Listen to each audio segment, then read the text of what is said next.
Hello guys, আসসালামু আলাইকুম। দেখেন আমরা নোয়াখালীর মানুষ কত পরিশ্রমী। আমরা কাজে বিশ্বাসী, কথাই না। আমরা খেটে খেটে খুঁটে খেতে পছন্দ করি। দেখেন আমরা অলসভাবে বসে থাকা পছন্দ করি না।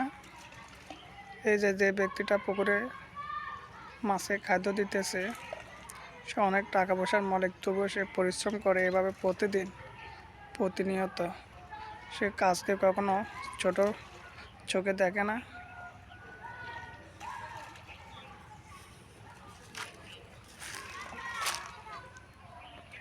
দেখেন সে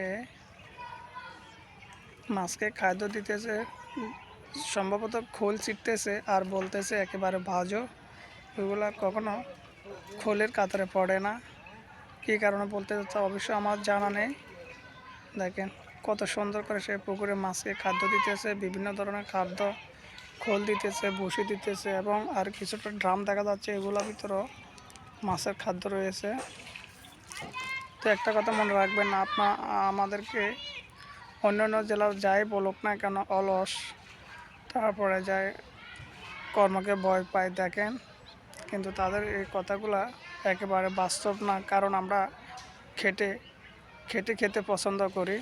আমরা সব কাজকে সমান চোখে দেখি, কোনো কাজকে আমরা ছোট বলে হেলা করি না।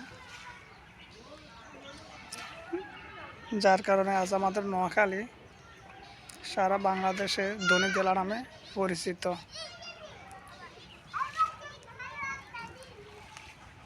পুকুরটা বিশাল।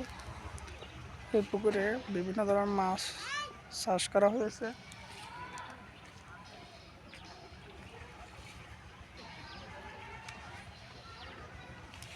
তো ঠিক আছে, সবাই ভালো থাকবেন। আল্লাহ হাফেজ। পরবর্তীতে দেখা হবে আবারও আপনাদের জন্য সুন্দর একটি নতুন ভিডিও নিয়ে।